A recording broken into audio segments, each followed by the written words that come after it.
The wealth wizard என்ற இந்த காணொலியின் மூலம் உங்களை சந்திப்பதிலே பெருமகிழ்ச்சி அடைகிறேன். நான் உங்கள் நண்பன் டாக்டர் K.R. ரமேஷ்.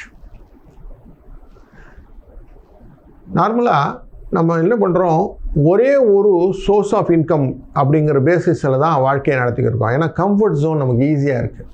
அதை விட்டுட்டு யாருக்குமே மாற்றிக்கொள்ள மனசு இல்லை. எனக்கு இது போதும், எனக்கு வந்தது போதும் அப்படின்னு இந்த சேலரி அப்படிங்கிற ஒரு ப்ராக்கெட்குள்ளார போயிடுறோம். கிடைச்ச சம்பளத்தை வச்சுட்டு நான் அதுக்கே போயிட்டு வரேன், எக்ஸ்ட்ராவாக எந்த விஷயம் பண்ணுறதில்ல. அப்படிங்கிற போது என்ன ஆகுதுன்னா, எக்ஸ்ட்ராவாக எந்த செலவுகளெல்லாம் வந்தாலும் அதை மெயின்டைன் பண்ண முடியல. இதுதான் நிதர்சனமான உண்மை. அந்த உண்மையை நம்ம உடைக்கணும்னா என்ன பண்ணணும்னா, எக்ஸ்ட்ராவாக எதனா சம்பாதிக்க ஆரம்பிக்கணும். எப்படி சம்பாதிக்கிறது? சப்போஸ் டு பி வீடுகளிலே இருக்கோமா, வீடுகளில் இருக்கும்போது சப்போஸ் நம்ம ஃப்ளாட்லேயே இருக்கோம் அப்படின்னாக்க, நான் ஏதோ ஒரு ஊருக்கு போயிட்டு வரேன்னா அந்த ஊர்லேருந்து ஏதாவது ஒரு பொருட்களை வாங்கிட்டு வந்து இவர்களுக்கு கொஞ்சம் அடிச்சல் 5 ரூபா 10 ரூபா எக்ஸ்ட்ரா கொடுத்து நீங்கள் போயிட்டு வந்த அந்த செலவுகளையாவது நீங்கள் கட்டுக்க கொண்டு வரணும். அது ஒரு மெத்தடு. அடிஷ்னலாக செலவு கம்மியாச்சுன்னா வரவு வந்துடும். செகண்ட், இல்லை இன்னொரு சைட் ஜாப் அப்படின்னு ஒரு விஷயம் பண்ண முடியும், பண்ணுங்கள். இல்லை ஒரு தொழில் அடிஷ்னலாக ஒரு பிஸ்னஸோடைய இன்வெஸ்ட்மெண்ட்டில் நான் வந்து பார்ட்னராக போக முடியும், பண்ணுங்கள்.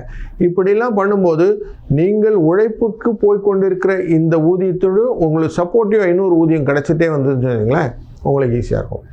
அந்த காலத்துலலாம் சினிமாக்கள் எல்லாம் பார்ப்போம், ஒரு பிரெட் வின்னர் வந்து இறந்து போயிட்டார், இல்லை அவருடைய உடல் சுவாதீனம் இல்லாமல் போயிடுச்சுன்னா அந்த அம்மா என்ன செய்யும், உடனே தையல் மிஷினில் உட்காந்து தையல் பண்ண ஆரம்பிச்சிடும். இப்படி படம் காட்டுவாங்க இல்லையா? அந்த மாதிரி விஷயங்கள்லாம் இப்போ என்ன ஆகுது, ஒரு டைலரிங் விஷயமாக வச்சுக்கோங்க. இது எல்லாருக்கும் தேவைப்படும். ஆடை இல்லாதவன் அரை மனிதன் சொல்லிட்டனாலே நமக்கு எப்பவுமே டெய்லர் தேவைப்படுறது. அப்போது டெய்லரிங் விஷயமாக வீட்டுகளில் நம்ம செய்யக்கூடிய ஆசாமிகள் இருந்தாங்க, அவங்கக்கிட்ட கொடுத்து இது பண்ணுறது. இல்லை 2 டைலரிங் கான்ட்ராக்டை எடுத்துக்கிட்டு நம்ம பண்ணுறது. இப்படிலாம் சின்ன சின்ன விஷயங்களெல்லாம் நம்ம செய்யும்போது அடிஷ்னல் இன்கம் அப்படிங்கிற ஒரு சோர்ஸ் நமக்கு கிடைக்க ஆரம்பிச்சிடும். ஒன்ஸ் அடிஷ்னல் இன்கம் கிடைக்க ஆரம்பித்த உடனே நமக்கு ஒரு தெம்பு வந்துடும். அதாவது வேர்டில் கிளியராக சொல்கிறான், கலர் ஆஃப் மணி அப்படின்னு சொல்லுவான். பணம் உபரியாக வரும்போது அது தன் தன்மையை காட்டும். இதுதான் உண்மை. அப்போ காசு கையில் எக்ஸ்ட்ராவாக வரும்போது தான் ஒருத்தர் டெஃபினட்டாக அவருடைய லைஃப்பில் மாற்றங்கள் தெரியும். இதை அழகாக புரிஞ்சுக்கணுன்னாக்க, நீங்கள் பழைய ஒரு படங்களிலே நடத்துகின்ற நடிகர்களெல்லாம் வைத்துக்கொள்ளுங்கள். ஆரம்ப காலத்தினுடைய ஃபோட்டோ எடுத்துக்கோங்க. அப்படி படிப்படியாக அவர்கள் வந்து அவருடைய ஸ்திதியில் மாறும்போது அவர்களுடைய உருவ அமைப்பு எப்படி மாறிச்சுன்னு பாருங்கள். இதுதான் கலர் ஆஃப் மணியோடைய பேஸ். இதை புரிஞ்சுனால ஈஸியாக நமக்கு புரிஞ்சிடும், ஓஹோ இப்படி தான் மாறுவாங்களா அப்படின்ட்டு. அப்போ ஈஸியாக இது ஈஸியாக புரிஞ்சுக்கிறதுக்காக சொன்னேன்.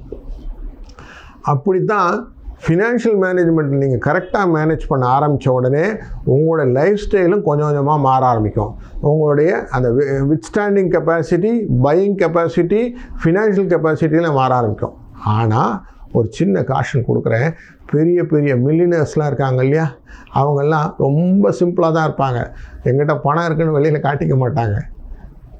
அதனால் பெரிய கோடீஸ்வரன் ஆகும்போது அவர்கள் சிம்பிளாக மாறிடுற மாதிரி நம்மளும் சிம்பிளாக இருக்கணும், ஆனால் கோடீஸ்வரனாக இருக்கணும். இது மைண்டில் வச்சுக்கோங்க.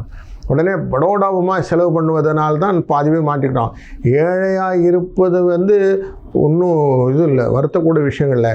ஏழையாக இருப்பவர் பணக்காரரை பகட்டை காட்டும்போது தான் சாப்பிட்றது பச்சை மிளகா, ஆனால் சொல்கிறது வந்து நான் நிறைய இது சாப்பிட்டுட்ருக்கேன்னு சொல்லுவாங்க இல்லையா, அந்த மாதிரி செய்யும்போது தான் நமக்கு பிரச்சனைகள் வரும். அதனால் பகட்டை விட்டு ரியாலிட்டியில் நம்ம இருந்துட்டோம்னாலே போதும். அப்படி ரியாலிட்டியில் இருக்கணும்னா என்ன பண்ணணும், கரெக்டாக நம்மளுடைய பக்குவமாக நம்முடைய எக்ஸ்பென்சஸ் தெரிஞ்சு வச்சுக்கணும். நான் இந்த செலவுகள் அத்தியாவசியமானது, அவசியமானது, தேவையானது, இது என்னுடைய வாழ்க்கையின் பிற்பகுதியிலே எனக்கு கொடுக்கக்கூடிய விஷயமாக இருக்கக்கூடியதுன்னு நிறைய கிளஸ்டர்ஸை பிரிச்சுக்கணும். பிரித்து கால்குலேட் பண்ணிவிட்டு இதுக்கு தான் நான் செலவு பண்ணுறேன்னு அர்த்தத்தை வாழ்க்கையில் கொண்டு வந்தோம்னா இந்த கடனோ இந்த வாழ்க்கையோ என்னை வந்து எதுவுமே டிஸ்டர்ப் பண்ணாமல் அழகாக என்னுடைய கோலை ரீச் பண்ணதுக்கு போக முடியும். அதனால் ஃபினான்ஷியல் பிளானிங்கில் இது ரொம்ப முக்கியமான ஒரு அங்கமாக வைத்து கொண்டு பண்ணவும். இப்படி பண்ணும்போது வாழ்க்கை சிறந்திருக்கும். உங்களுடைய வாழ்க்கை வளமாக்குவதற்கு ஒரு அடிஷ்னல் இன்கம்மை, ரெவன்யூவை ஜென்ரேட் பண்ணுவேன். இப்போவே யோசிச்சுடுங்க, செய்யுங்க. வாழ்க வளத்துடன். இந்த வீடியோ உங்களுக்கு பிடிச்சிருந்தா லைக் பண்ணுங்கள், கமெண்ட் பண்ணுங்கள், ஷேர் பண்ணுங்கள், சப்ஸ்கிரைப் பண்ணுங்கள்.